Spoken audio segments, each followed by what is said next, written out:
feel like we were just here. We have obviously a full week ahead of us here with two really good teams, and Maryland team that's I think has a chance to potentially tie for the league championship.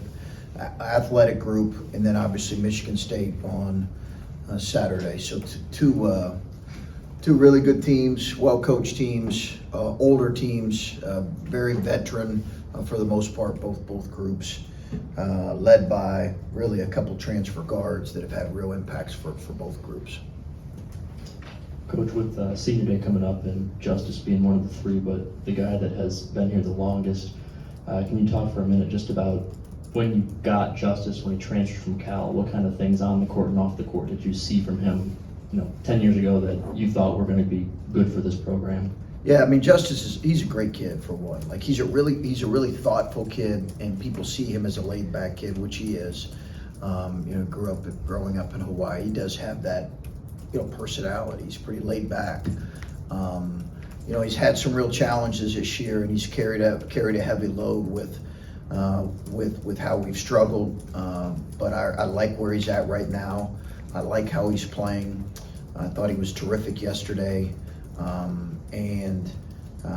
I think he's prepared to finish this thing well, but he's a tremendous kid, a wonderful family.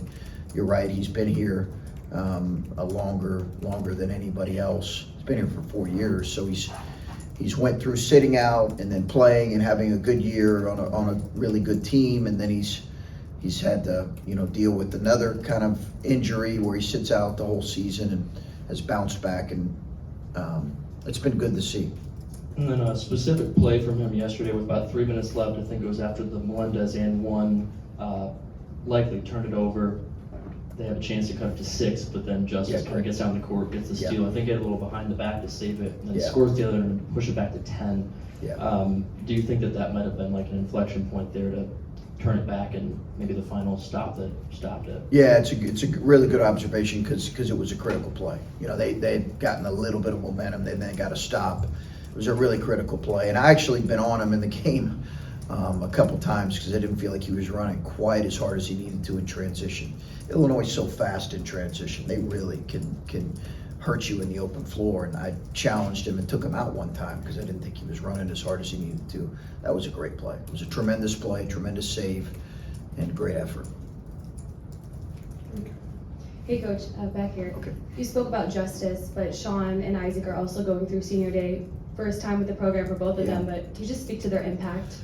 Yeah, they've both been great. They've both been great kids. It's so unique. When I first got into this, senior day was so different than it is now. You had guys that were kind of real seniors and had graduated and been in your program, and you had some transfers, but for the most part, it was guys who'd been in your program. So your fan base really got to know them over a number of years. And now it can be in some ways a hodgepodge of a fifth year. Is he a senior? What's senior day look like? It's just so different now. Who's going to be a part of senior day? We have Gene Brown who's graduating this year, and he's another one. So those two guys, they've been a bridge for us in a year when we've needed some experience with so many guys that last year that graduated and went to the NBA. They've given us just some stability, and they've struggled at times, but they've had a great approach. And again, I really like where they're at right now, and I love them both as kids, as I do Justice. Love him as a kid. What does the team need to do to finish out strong as you look to build momentum towards the Big Ten tournament? As much as possible, keep continuing to grow and progress. We've talked to him here the last few weeks about the quality of play improving, not always seeing the results, but it has improved. It really has. And it's hard when you don't see the results of it. Obviously, we did yesterday. I think that's as much as anything. We just have to continue to play the right way. And that's what's most important. Are we playing the right way? Whether we make shots, are we passing to the open man, are we trusting the pass? Are we spreading back in transition? Are we matching up? Are we communicating? All the things that define playing the right way. Are we doing that? We'll live with whatever the results are if we're doing that. Chris, I assume you've been doing this long enough that you know how to spot a player that is talented, but also might be a guy who you think, oh, this guy might stick around here for 4 years too. Kind of thread that needle, which I would imagine is more and more difficult with the way Yes. roster construction goes. Is Bruce like the peak example of that? Like, is that when you're trying to find a guy you think is talented enough to build your program around, but also going to be here longevity-wise to do that? I mean, how close has he come to checking both those boxes? Well, I think that's maybe the thinking from, I get where you're going with that question. Every kid wants to get to the next level as quickly as they can. It has to be the right timing and right for them and right for their future. And, EJ found that out after his sophomore year. It just wasn't the right time for him. So every kid wants that, so I wouldn't want to necessarily put limitations on him. What I will tell you is I do think that he's going to be a foundational piece for us. He already is, right? He's a freshman. He really is kind of solidified himself as, in a lot of ways, if not the face of the program, certainly one of the faces of the program. So he's going to be that for us moving forward. And I really do think, I got somebody shared with me a comment he made, I think, in here yesterday. And it speaks to who he is as a kid. Almost got me emotional. I think he's really happy to be here. He's growing as a player. He's growing as a kid. And I do think he fits there is a needle to be thread there, for sure. I think if you're going to have roster continuity, we're trying to find that, Bill. And I think he fits that. It's obviously unique, as you said on your show, to have a freshman who's a captain. How much have he and you met one-on-one throughout this year? You teaching him how to lead, especially how to lead through a season like this. I assume the idea is you go through it, you're better on the other end, but it can't be easy as it's happening. So how have you kind of taught him how to lead through a situation he's probably not used to either? Yeah, we've met quite a bit and talked, and whether it's me and him or me, him and Jake, and it just I think as much as anything, it has been very much a learning experience for him in terms of navigating this as a guy who's kind of looking for his voice in the midst of a bunch of older guys and not wanting maybe to, just want to do it the right way. He's been a part of all of our captain meetings that we've had up in my office for the last, several weeks. He's got great insight, great thoughts. And I think I know it's been helpful for me to hear kind of his thoughts, and hopefully it's been helpful for him. Chris, you were talking on the radio, Field's going through something that you're kind of trying to nurse. Are there any more details there, or is it just bumps and bruises this season? Yeah, I don't really want to get into any more detail. I think it's just it's something we've got to continue to monitor and keep an eye on, and it's nothing long-term or anything like that, but it is something we're monitoring. We've been monitoring for about 3 weeks. And kind of on that note, now that the calendar is about to turn to March, how hard of a balance is it when you want to focus on practice time and improving in these areas while also keeping your guys healthy ahead of the Big Ten tournament? Well, yeah, I think a lot of teams struggle with that later in the year, but we went to a little bit of a shorter rotation, so our guys that are playing do need to stay healthy. But we need to continue to grow. We've got more room to grow. You're trying to do that until the very end of the season. So we need those guys healthy in practice when we have practice time. Today will be a lighter day. Tomorrow we'll need to have a full day of prep for Maryland. Chris, it seemed like the team was finally able to have some fun yesterday. The captain's dinner, maybe. The fact that it's a home game, it was Sunday afternoon, the sun was out when you walked in the gym, the sun was out when you left the gym. And you've been able to be at peace with this, I think, Big Ten, 5 games in 5 days notwithstanding, with where the ultimate season is going tournament-wise.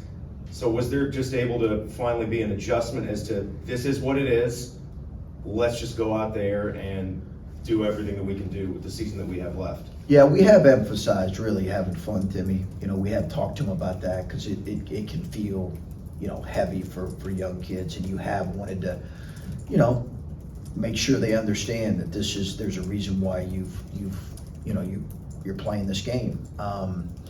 I think, winning is fun, and playing well is fun, and I think There were certainly some emotional plays yesterday that kind of exaggerated that point, whether it's Bryce's dunk or Sean's dunk or just some of the enjoyable plays. So, we have not had many of those types of afternoon weekend games, which are typically the most energized games for any fan base, right? That's across the board. Every coach in the Big Ten would like a number of weekend home games just because of the nature of what the energy is going to be in the building. So I thought our guys took good advantage of that and hopefully gave our fans a reason to cheer. And I do think they had fun. But again, as much as anything, it goes back to what we've been talking about is I do think for a few weeks here we've started, or at least the last few games we started, we played well in stretches, and that's what we tried to sell. Let's do more of that. Let's have more of that. Let's focus on that first and foremost and go out and have fun. With just one win, even for you, how much does that shift into excitement about just getting to coach this team for a few more weeks now? And even I'm sure you got to go through this week thinking that you can and will beat Maryland now on Wednesday, and you get to sort of be a thorn. You've played teams like this before, Sure. and you're a tournament team, Yeah. and now Yeah. you know what that feels like. Oh, You're on yeah. the other side because before the Iowa win, there didn't seem to be that much separating the wins from the losses. Right. And so now here you are. Yeah, we've had a couple years here, really the last couple years, where we went in the last four weeks of the season, 3 weeks of the season, with a chance to tie for the league championship. If we finish, say, 3 out of 4, in some cases even maybe 2 out of 3, and haven't been able to do it. So I do understand kind of the position some of those teams are in. I think it's the growth and the progress is what gets you most excited about right now as a coach. It's just the growth and the progress, and simply as I can say it right now as a coach, are our guys when they're in crowds moving the ball and making better decisions on offense? Are they more connected defensively for a few more possessions? Are they more detailed in their blockouts and their rebounding? As maybe boring as that sounds to you guys in this room, that's what gets coaches excited about right now when you begin to see that level of growth. And then obviously the confidence some of our guys are playing with offensively. Looking at Maryland, they've won 4 of their last 5 games and are playing some of their best basketball of the season. And as you said, I think have a chance still maybe to tie Purdue. Just your thought with them coming in here. What have you seen, I guess, this last couple of weeks, how they're starting to really put it together? I think they're really good. They're really athletic, Steve. They've got a lot of older guys. They went and took a couple transfer guards in the backcourt that have really solidified them. Young's terrific.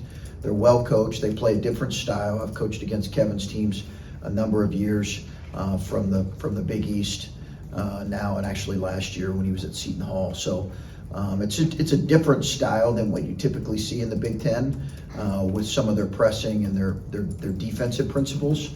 But more than anything, they're physical. They've got good size, good length. And they have some athleticism with the ball that not every team in the league has.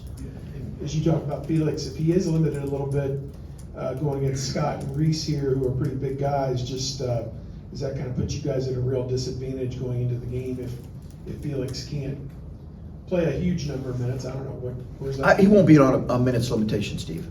Not at this point. I just was merely saying that, so if we did have to at some point put him on a minutes restriction, you guys weren't totally surprised. So But does that give them an advantage to have 6'9" and 6'8" against you guys? yeah, I do think Justice is, Justice when he plays with a physicality, he's right at his frame, his size, his height is right there with a guy like Schott. But we do, if you remember the first game, Felix got in foul trouble in the first half, so it really limited our ability to just play against some of their bigger guys, and we do need him on the floor. Chris, you mentioned the confidence you guys are playing with right now.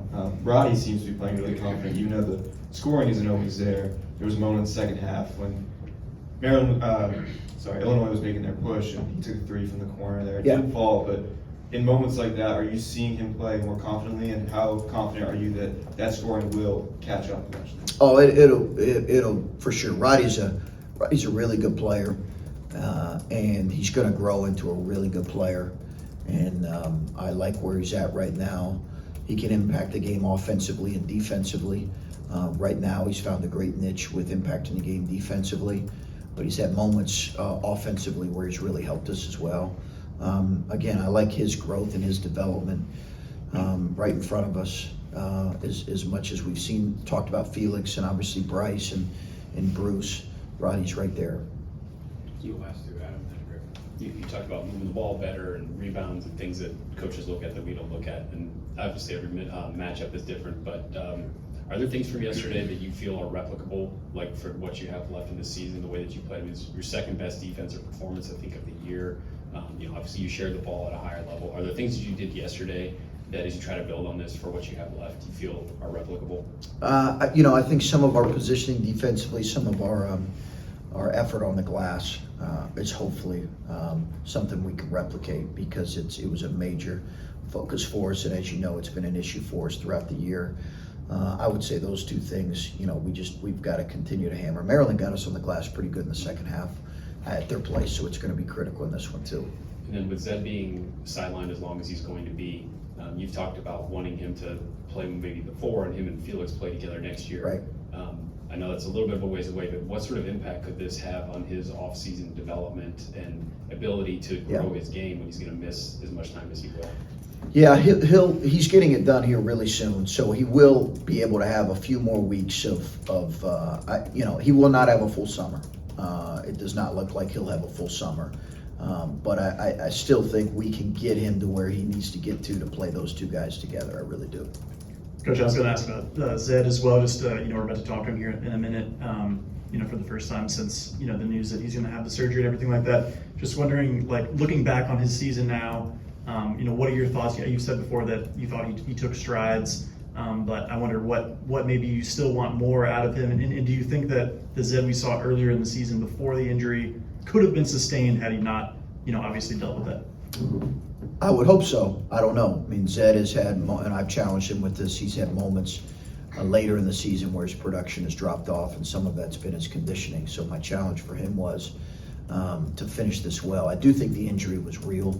It really did limit it. It limited his conditioning, his fitness, his ability to practice hard, and then he just couldn't be the same player with how physical he is.